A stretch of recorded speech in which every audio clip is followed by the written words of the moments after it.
2021 ഞങ്ങളുടെ വിവാഹം കഴിഞ്ഞത്. വിവാഹം കഴിഞ്ഞ് 2 വർഷമായിട്ട് കുട്ടികളുണ്ടായില്ല.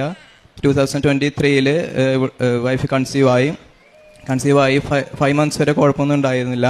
സ്കാനിങ്ങും അനോമൽ സ്കാനും എല്ലാം നോർമലായിരുന്നു. ഒരു ദിവസം പെട്ടെന്ന് 5 months ആയപ്പോൾ കുഞ്ഞിന് അനക്കില്ലാതെ ഞങ്ങൾ ഹോസ്പിറ്റലിൽ പോയപ്പോൾ അത് മിസ്കാരേജ് ആയിപ്പോയി. അപ്പോൾ ഞങ്ങൾ ഒരുപാട് വിഷമിച്ചിരുന്നു. അത് കഴിഞ്ഞ് ഞാൻ വന്ന് ഉടമ്പടി എടുത്തു. 2023 ജൂലൈയിൽ ഉടമ്പടി എടുത്തു. മാതാവിൻ്റെ കൃപാസനം, മാതാവിൻ്റെ പ്രാർത്ഥനയിലും ഉടമ്പടിയിലായി. ഉണ്ണീശോയുടെ മാതാവിൻ്റെ അനുഗ്രഹത്താൽ 2024 ഫെബ്രുവരിയിൽ വൈഫ് പിന്നെയും കൺസീവായി. ഞങ്ങളിപ്പോൾ UK ആ സമയത്ത് ഞങ്ങൾക്ക് കാരണം എന്താണെന്ന് അറിയുന്നില്ലായിരുന്നു ലാസ്റ്റ് സ്റ്റിൽ ബർത്തിൻ്റെ. അപ്പോൾ അവിടുത്തെ ഡോക്ടേഴ്സൊക്കെ കൂടുതൽ കൺസേൺ ആയിട്ട് ആസ്പിരിൻ സ്റ്റാർട്ട് ചെയ്തു, ആൻറ്റിബയോട്ടിക് സ്റ്റാർട്ട് ചെയ്തു പ്രിക്കോഷൻസ് ആയിട്ട്. അതോടൊപ്പം അവൾക്ക് 4 months ആയപ്പോൾ അവൾക്ക് GDM ഡയഗ്നോസ് ചെയ്ത്, ജസ്റ്റേഷൻ ഡയബറ്റീസ്. അപ്പോൾ അതിനുള്ള മെഡിക്കേഷൻസ് എടുക്കേണ്ടതായിരുന്നു. ഞങ്ങൾ ആ കാലഘട്ടത്തിലേക്കും ഭയങ്കര ടെൻഷനിലായിരുന്നു. പക്ഷേ മാതാവിൻ്റെ ഉടമ്പയിലായതുകൊണ്ട് ഞങ്ങൾക്ക് വിശ്വാസത്തോടെ ഞങ്ങൾ പ്രാർത്ഥിച്ചു.